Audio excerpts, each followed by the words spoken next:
wali mbadde musaba asitukatuleko ku salaamu Sheikh Salim Bossa mutera mbadde mulaba ennyo ku mikutu bya social media olukiiko olukulu olwa wano lwamulonze okumyuka director wa sharia nga juzi bwe nakyogerako guno omulembe bannanyinigo batandise okutwala ebifo byabwe ebyobuvunaanyizibwa. Olwokuna oluwedde waliwo omusiraamu yali atudde awo woli yaleka ambuuziza ekibuuzo nemugamba nja kyalukula ku lwokuna olwolwaleero. Yali ambuuza the difference between UMEA ne Uganda Muslim School Council naddala ku nsonga z'amasomero. Nampa reference mu disitulikiti mwe yali ava gyebagiyita Shema ng'agamba nti waliwo enkaayana wakati w'amasomero ga UMEA ne Uganda Muslim School Council. Bwentyo ne mwanukula nti ne musuubiza nti nja kumwanukula olunaku olwaleero. Kankyanukule naye nkudde nga nkyogerako tuyinza okuba tufunyeyo n'abapya. Bannange UMEA obugazi bwakyo kitegeeza Uganda Muslim Education Association, bufunze kye baatuuma UMEA. Kyatandika kitya? Edda ennyo abazungu nga bamaze okuwangula abasiraamu mu ntalo z'eddiini, abaprotestant n'abakatuliki n'abatalina ddiini nga beegattibwako nga bayambibwako abazungu, baatumeguza baatuwangula mu ntalo z'eddiini. Entalo z'eddiini zaali balwanira entalo zaali 12 nga balwanira mu bwakabaka bwa Buganda. Oluuyi olulala abasiraamu bafuba okulaba balwana bawamba obwakabaka. Abakatuliki n'abaprotestant n'abaganda batalina ddiini ne bagamba tetujja kukkiriza abasiraamu kutwala bwakabaka bwa Buganda. Kabaka wa Buganda yekka yasiramuka, bamuyita Ssekabaka Nuhu Rashid Kalema. Babawangula ne baddukira ekijungute. Olwaleero kijungute kye kitundu ekisangibwa mu Kyankwanzi, eyo gye muwulira awali ettendekero lya Pulezidenti Yoweri Museveni. Kati abasiraamu ekiseera baba bakyali awo, ono kabaka waabwe gwe baali badduse naye Nuhu Rashid Kalema n'ajja afiira obuwanganguse. Naye ekitundu ekyo by that time teyali Buganda. Ekyo ekitundu mu kiseera ekyo kyali kitundu ky'obukama bwa Bunyoro. Obukama bwa Bunyoro. Abasiraamu nga mukama waabwe afudde, kati mu kiseera ekyo abasiraamu ne balonda Nuhu Mbogo. Nuhu Mbogo, omulangira Nuhu Mbogo yali muganda wa Ssekabaka Muteesa Mubereberye. Era Nuhu Mbogo oyo yazaala omulangira Alhaji Badru Kakungulu. Olwo nno Haji Badru Kakungulu n'alyoka azaala omulangira Kasimu Nakibinge, we muwulira kati Ekibuli. Kabaka afudde. Kati mu kiseera ekyo kabaka alina abaana be nga bato. Mu ntalo ezo ez'edda mu kulwana naddala mu Buganda mwalwaniranga ku mulangira. Kasita mufuna omulangira, bwe mulwanira, bwe muwangula, bwe muteeka ku Namulondo n'akulembera Obuganda. Kakati abaana ba Kalema baali bato. Kalema yali ayita Nuhu Mbogo kitaawe omuto. Kati mu nnono za Buganda omwana tasikira kitaawe. Olw'ekifaananyi mukifuna bulungi. Kaakati ono abadde kabaka bamuwangudde, adduse. Kati bw'atuuse eri abaana be bato, kati abaana be ng'edde baali abato, yalinamu mu ggye lye taata we omuto yali omulangira Mbogo. Kaakati n'alyoka agamba abasiraamu olumbe ne lumukwatire, naye yali ku ndiri, yali anaatera okufa n'agamba abasiraamu nti bwe banfudde balekedde Mbogo ono bwe bamulwanira muddeyo e Buganda. Kaakati mu kiseera ekyo abasiraamu nga balonda Mbogo, omusajja nga wafa, Kalema ng'afiirayo, abasiraamu nga balonda Mbogo afuuke omukulembeze waabwe. Kati mu kiseera ekyo abazungu bano bali bamaze okuyamba abakristaayo mu ntale ze z'eddiini, bataddeko Ssekabaka Mwanga ku Nnamulondo ya Buganda. Abazungu bano beewunyisa era kibula ti era bunaku kibagamba wano nti omusungu twabeeranga owulira avuma obusiraamu bumuveeko tekikukolanga kuli ekyaggulu. Nze olina mwavuma obusiraamu n'abujerega nze ndi emmere yange bulungi n'okwegula neneegolola, nze tebikwata. Lwaki? Kubanga Mungu yasuubiza nti obusiraamu ajja kukuuma. Ekyawunyisa abazungu abaamegguza abasiraamu batandika okwagala okuwandiika amagye. Kakati baba bali awo nga bafuna amawulire, abazungu bawandisiganyanga nnyo amawulire. Era nze nebimana nga abazungu batuleka dda twepanga, naye abazungu bamuujufu badda. Omuzungu awandikira muzungu munne era afuga ekitundu kya Equatorial Province, ekyo ekitundu kimulaba Southern Sudan eri yonna, bamuyitanga Emin Pasha, amuwandikira ebbaluwa. Ono omuzungu gwe bayita Captain Lugard yabeerako wano. Kakati Captain Lugard ng'awandikira Emin Pasha e Sudan. Emin Pasha ng'amugamba nina wano ejje, nina wano ejje litendeke bulungi, lirina buli kyonna, oba olyagala ndikukwasa.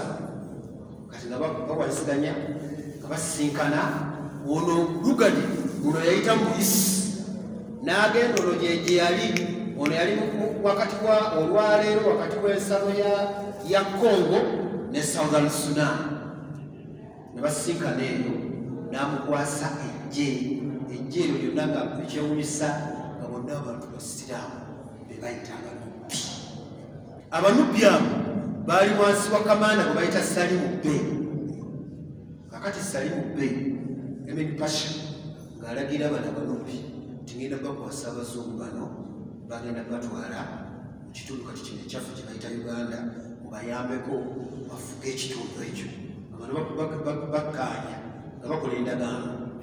Kati omuzungu Captain Lugard ng'akwata bano abanubbi mu magye ge ng'abateeka mu magye g'abazungu agagenda okuyamba mu kugaziya obufuzi bw'amatwale wano. Kyokka tejjukira nti basiraamu wano yegasse n'abakatoliki n'abaprotestant okuwaguza baki abasiraamu. Ate awandise ejje lulimu baki kyenakugambye tutawantuddanga olubiri tiwaliwo agamba nti agenda kusanja obusiraamu buve obusiraamu bwajja bukulu era bwe bwali. Bano abasiraamu bano abalina embogo eno ekijungute bawulira nti waliwo ejje ly'abanubbi basiraamu nga nabaga ti lwaki bano abasajja batendeke balina n'emmundu tubatukote bajje batwegatteko tulwane tuddeyo e Buganda. Kati nga batuma munnaabwe omu nga amuwandikira ebbaluwa bagitwale mu kambi y'abanubbi gye mutuyambeko nga basiraamu bannaffe. Kakati tebamanyi ti bano abanubbi bakoze endagaano n'omuzungu. Ono bwe yajja ebbaluwa gyegikwasa Lugard atali musiraamu. Omuzungu agisoma aga ti be bano abasajja abasiraamu bwe twamegguza nti ye kale kati ngagamba Salimu Bey tigendugire n'abasiraamu abo bajje mu kirowoozo ky'okulwana bagambe bakomewo tujje bawa security.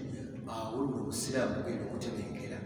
Mugunga Salimu bamutuukirira bamugamba ffe tuli magye g'abazungu neffe kye tubagamba musse wansi emundu mujje ffe tujja bawa support ne protection tubazayo Buganda.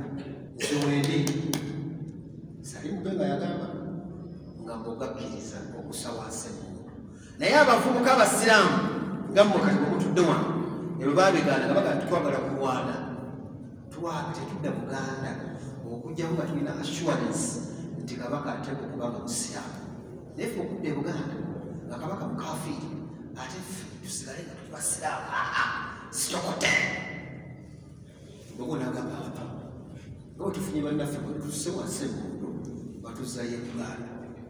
Kakati kwe kubazza era nga batuukira wano Lugard kwe kusawa enkambi y'amagye ne ofisi y'obufuzi bw'amatwale wano 1809 oba ndi ali okuzaale tewaali 1809 1989.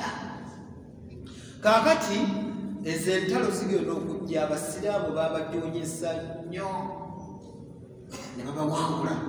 Kati n'abazungu okunyweza obufuzi bwabwe bagenda okujjawo ne baguwa obubonero obwali bulaga nti abantu bawano obusiraamu n'empisa z'ekisiraamu n'ez'ekiwarabu zaali zitatasa bayingira.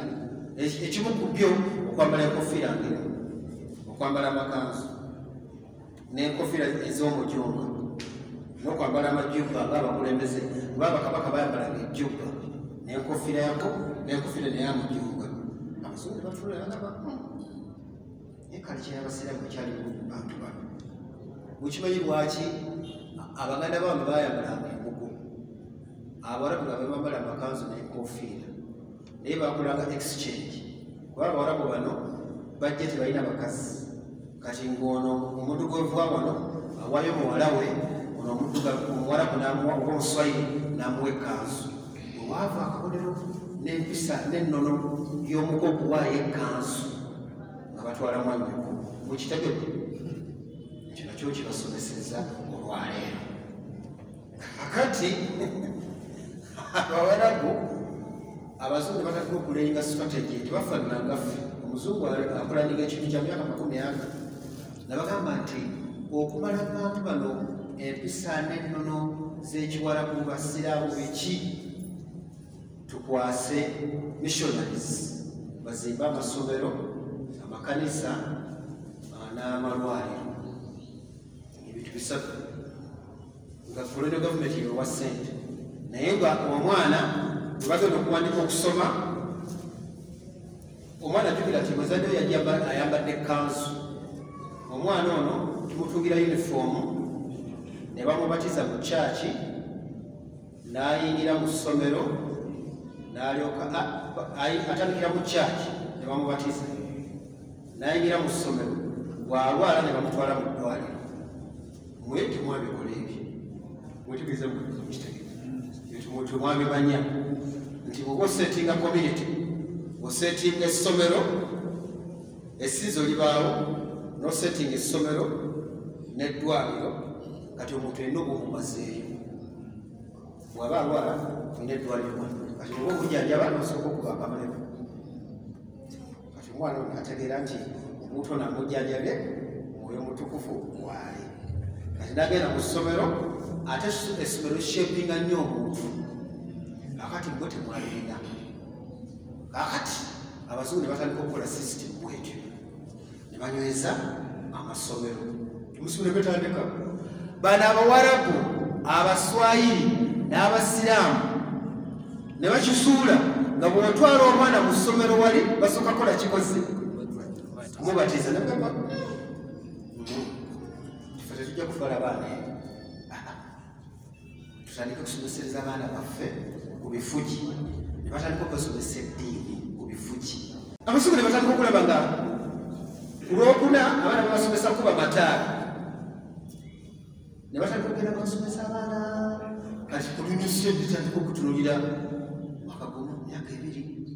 Kati Swaibu Ssemakula bw'asiramuka, oli gwe nabalaza ejjajja w'oyo omusajja gwe nabalaza disitukaati wa Ssembabule yali ava musajja we. Senga Swaibu Ssemakula bw'asiramuka, teyali mukristaayo, asooka kubeera mu kyaki, n'asiramuka.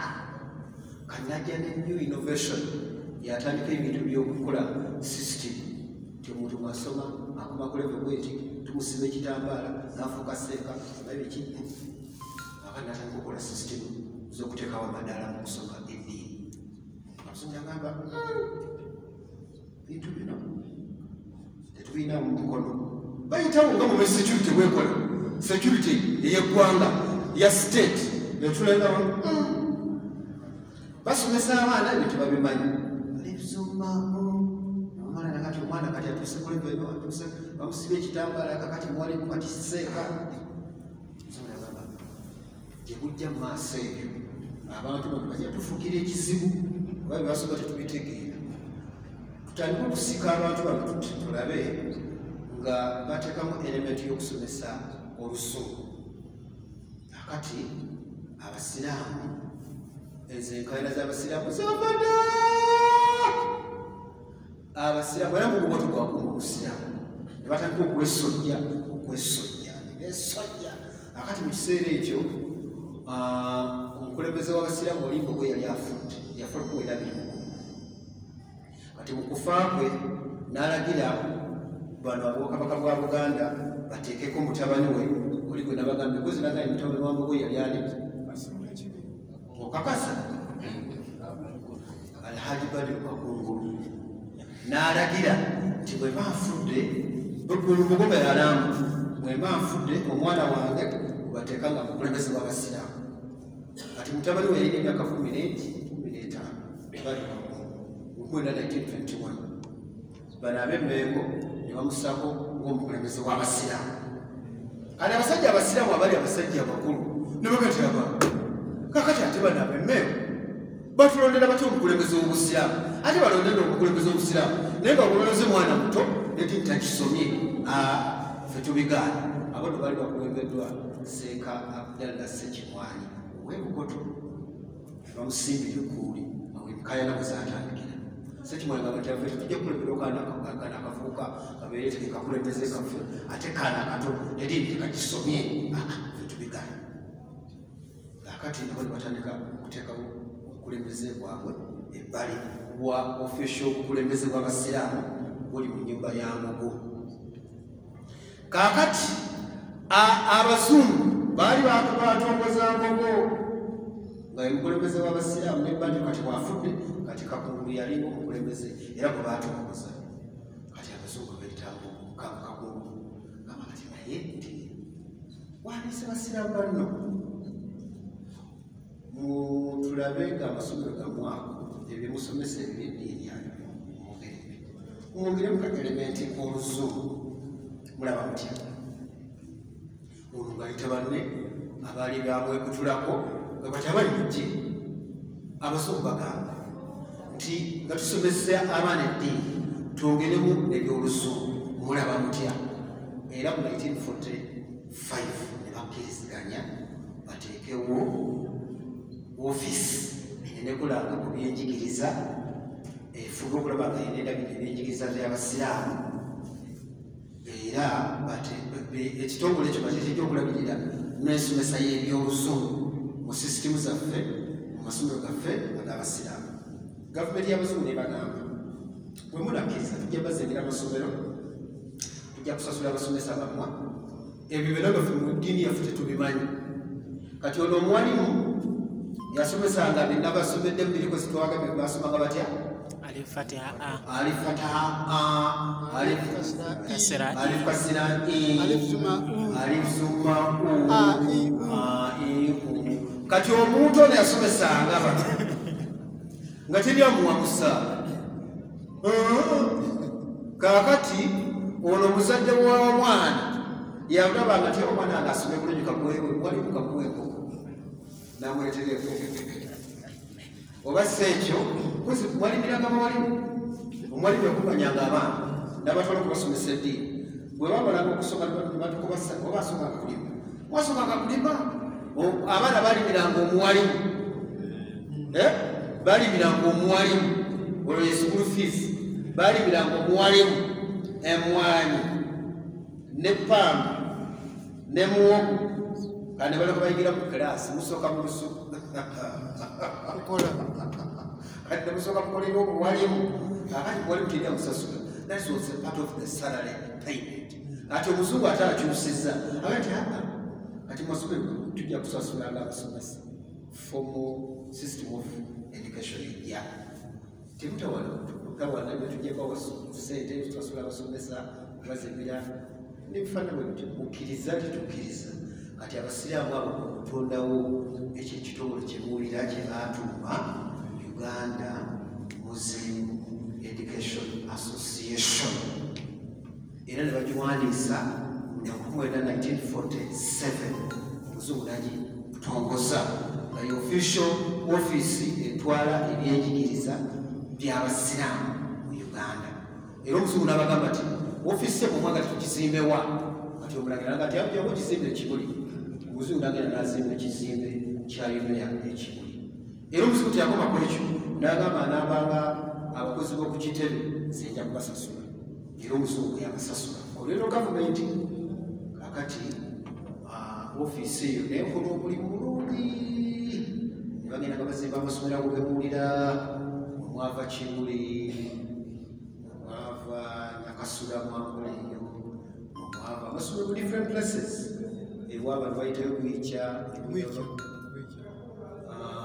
bitundu bingi Ebongo Omusudanese ne bagenda nga bazimba amasomero ago kati nga abaana basoma eddiini basooka ne basoma ebyoluzungu ne bateeka ku elementi y'okusomesa eddiini omwalimu oli bamujja ku kifugi gwe baali balimira bamuleeta kati ku ssomero kakati kati essomero lyonna nga balituuma nti bwe libeera nti olwo bongerako kigabo yumeya omuntu aba ayita ku kkubo n'ategeera nti essomero lyabaki lyabasiraamu kati system esigala bwetyo kakati Kakungulu Badru najja alondebwa nga yakulira yumeya era ey'abazungu gye bateekawo yegikulembera okuva ku 1947 nga yekyeyamaani wayo bamutanga president wa yumeya until 1966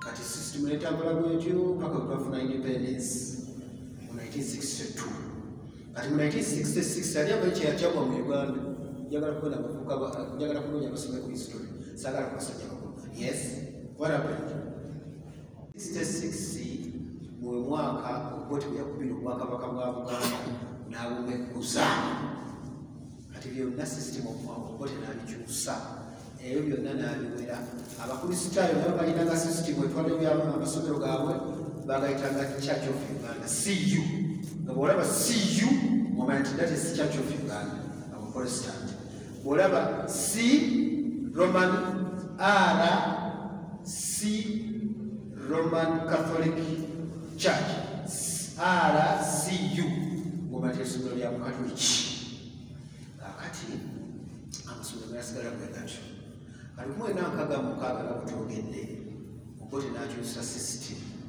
era n'abijjawo n'atwala amasomero gonna agaali gagali mu wansi wa gavumenti y'abazungu gonna n'agatwala ne gabeera nationalized ne gafuuka ga gavumenti amakulu nti gavumenti yesasula abakozi yezimba ebizimbe yerabira ku kimu kyonna ekiri mu masomero kitegedde era erinnya ne lisigala nti bw'osanga essomero ko lyumeya kyekitegeeza nti essomero eryo lya basiraamu ate si lya bwannannyini lya basiraamu lya community ate liri wansi wa gavumenti that was the meaning kakati mu 1972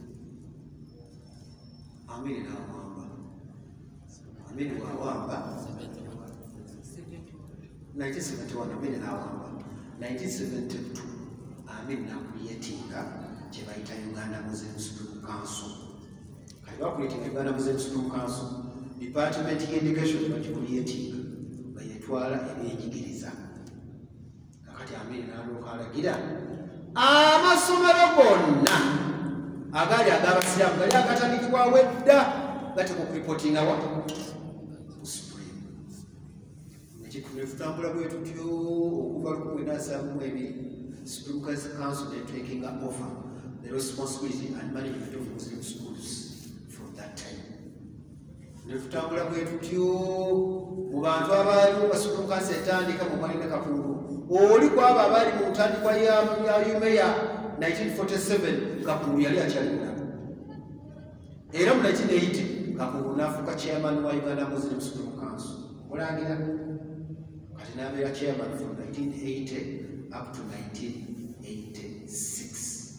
kati 87 waliwo okulonda kati Kakungulu n'ayagala nemwavuganye mu ntebe yeemu abasiraamu ne bamumeguza namubakalu n'enkona n'enywa n'anyiga olw'okumuwangula sebo okukubali ate yamuwangula yali mukopi kati okuvuganya n'omulagira n'omumeguza ate okulonda kwali kimu ate buli that time ab'ekibuli bali mu Supreme Council be bateekateeka okulonda ate ne babameguza kati bakafaananyi bwe n'oteekateeka okulonda ate ne bakumeguza kakati kyakuluma nnyo nesiro enyumba nnyo nga nakunyumiriza ekyali kukulondoko tewali budde kakati bakungu bwama nanyiiga nadda maka g'ekibuli kati 1992 naafa mu April nga 25 zeno nali nakagenda ekibuli okusoma naye kamba weekasule katono nnyo weewunyeza nazalibwa mu kibuga mu naye nga kizo ekibuli simanyiyo kati nagenda okusoma kati my first time ogenda ekibuli ejjuma eyasooka gye nagenda okusalira ekibuli bwe nalabira omulangira nali simulabanga naye omusajja omuwanvu ambadde kanzu ey'omuleera mutwe tekuli nkofiira naye nga bamusiiga daayi mumanyi bamusiiga daayi mu mutwe sajja nga mukadde nga alabika bulungi nnyo very old man akati endaba wano mu maaso wano alikawoloza sipesi ye watuula nokulaba nga muzeeyi yajja bwati kumba alina omwana amugjamu engatto ali mulyango wali kakati nenakulaba muzeeyi najja n'engatto nga mweziri mu bigere najja bwati paka wano neŋŋamba ono muzeeyi si musiraamu nga twezijjidde muli naye nga muzeeyi ono nakulaba nga atuuka wano kumye bali wano akati omwana najala kufuuka nakuba wegabeka bwati ndoza yali amukonako nga yamwalatinga nti kati ssebo wanika kujjemu engatto n'awanika bwati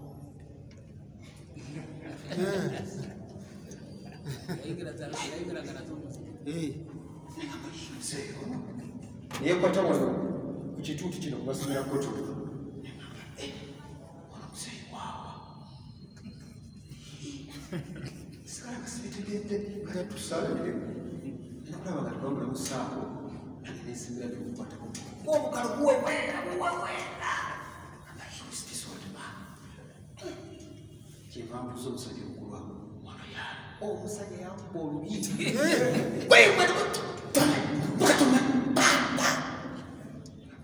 nanga mukigambo mbuga that thing stuck in my mind. I said mbuga what is that yendevaako nengenda ku ssomero kati ate nze nga ku ssomero njogera oluzungu njogera oluzungu yekayeka bwenti nomusomesa mwefa musomesa we identified quickly student musomesa he identified me so quickly kati era mulamuzi kati lumu ngamba bajanga batugwe omuwandi watisone amandika kati batwala ewambuka mujjukira ekigambo kiri mbuga nga walisongoza mwezi nga gwe batwala ewambuka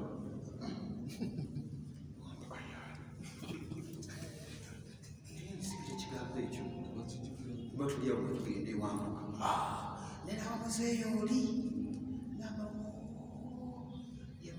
basooka nakutendeka mutuuka mumulamusa mufukamidde muyitambulwa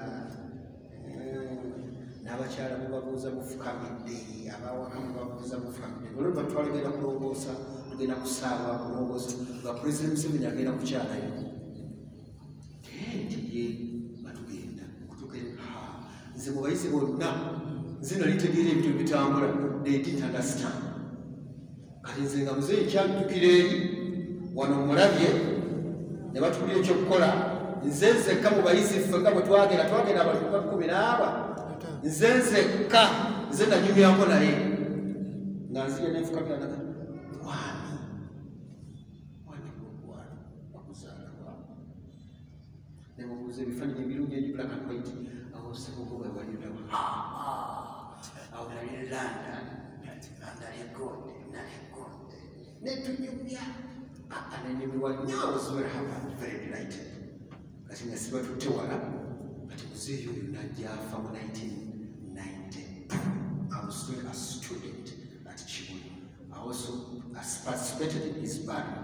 President Museveni yajja kuziika nabula okulu bwa gavumenti kati omugalamulanira bwafa oyo kasimu n'amusikira ekibinge njukira tukyali ku Umeya akati masomero gasigala gakitibwa Umeya nga basiraamu kati mu 1995 omulangira Nakibingu n'abantu abalala bataano ne bagenda bawandiisa kampuni gye bayita Umeya Limited.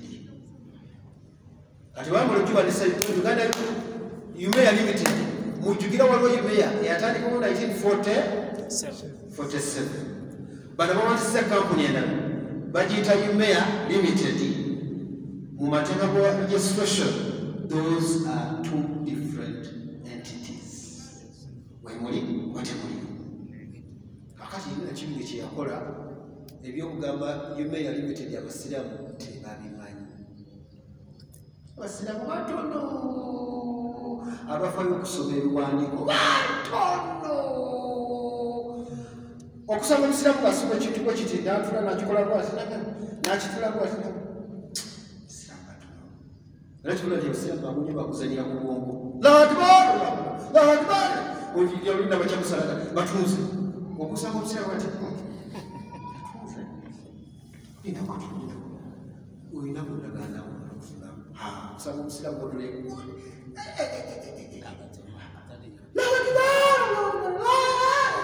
tutambule nnyo mu kubinja ogugulu kakati abasiraamu tebabimanyi ebyo nti waliwo abawandisiza kampuni empya ebayita Umeya Limited. Kati bano abawandisiza kampuni yabwe empya era nabo baasirika ne baddira headoleta eza 1947 zebajjayo abakubako enfuufu bati nga bagenda wa pulitale wali ekunkuluma nga bapulintingira ddala headoleta za 1947 nga bakomyawo nga bagamba tuusizzaawo Umeya. Teri musiraamu yabimanya olwalaba Nakibingu nti abirimu emabega nga anti taata we yasigidde ebintu bya kitaawe tamanyi kyomulangira Baldwin yatandika Umeya we temukimanyi awo batukimanyi kati bino omanyi taata we ebintu bya kitaawe byamulekera twali yabimanya atandika kusolooza amasomero g'abasiraamu buli ssomero eriko Umeya leetawo olusente Uledi masanga tukamiseni kama baffe bali Kibuli bali Kibuli wano Supreme Council nga bateekateeka office kozi office ki education kasita kuteeka wano Uganda ng'ayingira mu office nga bamukubira akasimu buga akwagala ono atwala misinde Omuganda okumugamba nti mbuga akwagala kisooka mbuga okulamusa waziraga ti mbuga mulamusa okoze otya Mukama wange Assalamu alaikum tata waalaikum salaam kuyise ku byamasomero gange wangi tata wehedimasta bakuzaala anti kakati kitawe nsuuba wamamba oyo mukodomo wange ekyo kyamukata ya Buganda era mukuza todira kumu obali mukutambuza etambulira todira mukuza twala yajanja muva ku issue eno nefuka kaluki bati babyogera mukotuuse mukoko ali mu bintu wallahi tewagwa mu bintu salamu alaikum babitambuliza nebifuuka kaluki kugenda kubanga kino kikyusi kifuuse kaluki ekibadde tekerifu nekifuuka ki era bwekitubu kibadde only one call obanga ali mu education salamu alaikum nze mbuga nzenjogerawo nze mbadde ngamba gukamishona atwala namasomero ga secondary gwewesigye amasomero gange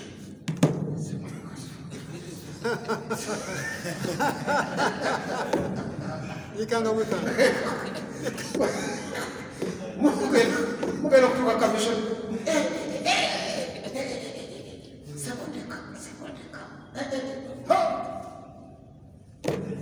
bwekitubu kibadde kakati Supreme Council oyagala ki era essomero lya musiraamu eririwo lino okakasa toleeta bizibu wano gwe musiraamu toleeta bizibu wano wali essomero lya Supreme Council amasomero gonna nekyaba ne bwekisoma Supreme Council erimasiro takkiriza era ekyo kibadde ku ssomero ne bagamba juzi ne bayita kasawo ekyaba kisoma Uganda Muslim Supreme Council erimasagala kikiki ovuddewo ku Supreme mugamba lino essomero lya mwana ani yabagamba toleeta bizibu wano nyiza n'okuyita poliisi kutisatiza amasomero ne gava mu Uganda Muslim Supreme Council bweti bwe tubadde okuva 1995 amasomero gonna bagajja mu Uganda Muslim Supreme Council okutuusa ne bukeera enkya nga bagenda balonda omusajja gulukwala bamwita Ssekajjuba Cuucu Cuucu bwe yajja kati nze olugezigezi nze nagenda ne mugamba wa Cuucu nti okimanyi gano amasomero nga bayita Uganda ne mu history nagamba I've never heard of that history nzize nabisoma nze sibeerawo ekintu kiri awo nesikironyereza negase nze ni historia kama nenoonya buli kitabu kyonna nenoonya ebitabo byonna bikaddewa nemimutwale mugagaga Cuucu n'atandika yatandika kusomero nenateete kyapa kyaffe ne Supreme Council ogenda bakugira omigo Cuucu n'atandikirawo olwalimegusa to prove that schools are supposed to be under Uganda Muslim Supreme Council tekibadde kyamu okutuusa gyoli abalamu nti all Muslim schools, public government aided Muslim schools are supposed to be under Uganda Muslim Supreme Council. Kati abantu bagezi babitegeera butegeezi mpola kakati engeri eno gyali nti etaliko ono muko jjajja kulusa wange kiki omuntu agenda kula wa minisita omu ku bakamishona musajja musiraamu mweyonga bwe tetulina masomero tetulina masomero Supreme Council you don't have schools tiye wetupositinga university nga yamusazaamu no you don't have schools kati tugenda nkola tugamba tusaba appointment okusanga okusikana minisita of state for education kati bwe twamusinkana baliwo abakulu ali bonna babayita abakungu bonna ne batuula onengeri gyali timunamawanga namugamba strangers you very fun nagamba honorable minister among your staff here are people who are corrupt minister nagamba what you mean among these people who are sitting here nagamba yes abantu ne bafa bakamishona omuli n'omusiraamu wange ne bafa natalikukanulira ono nga era esoligamba kiki kyoyagala otukolamu ngalinga mugamba tukwegayiridde don't go further far kati olwo nabulira alaga nti kasita ayatula kasita ayogera mujjayo nze nga njagala kufuka mu ngoyi zatudde wano njagala kufuka mu ngoyi nga tutufuna wale twazena omulama nga tufuna agenda kusooka musajja wano musajja kutukira wano puleshi mwetegera okubeera mukozi wa gavumenti ne baga nti oli mubi wangusi obuzito obuli awo nga bagamba mukamaawo kati minisita nti you mean you are ready to testify today onagamba we shall talk about it later but I wanted you to note it that in your staff here there are people who are corrupt ekyo nekyesiwo kyekituyambye okuba omusajja oli netumusuuza essomero lyaffe erya Kasawo Muslim Senior Secondary School twakanidulwa just to centre naye bwe musajja essebo oli omukulu omunene agobaliko bisindagamba sibaagala mwami nomulaba ngaakola ati kati I don't know whether you've picked the difference between Umea, which was closed in 1966 officially by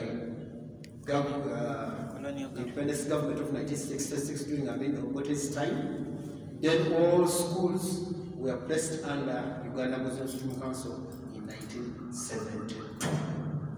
Then subsequently, in 1995, a group of Muslims under the chairmanship of Prince Kasim Nachibinga Kakungulu formed their own private company called Umeya Limited, purporting to create Muslim schools. No one follows them up. They're not answerable to anyone. They're not accountable to anyone.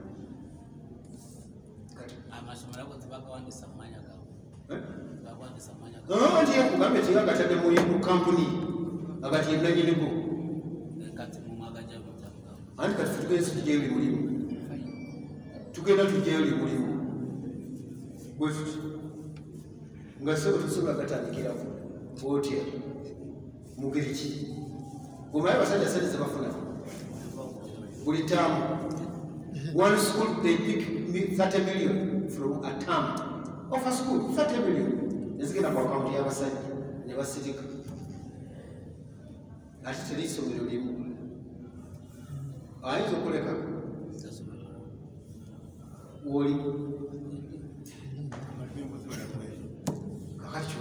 go step by step. Together to know to Ramasumero American Japan, Uganda Muslim Student Council, step by step.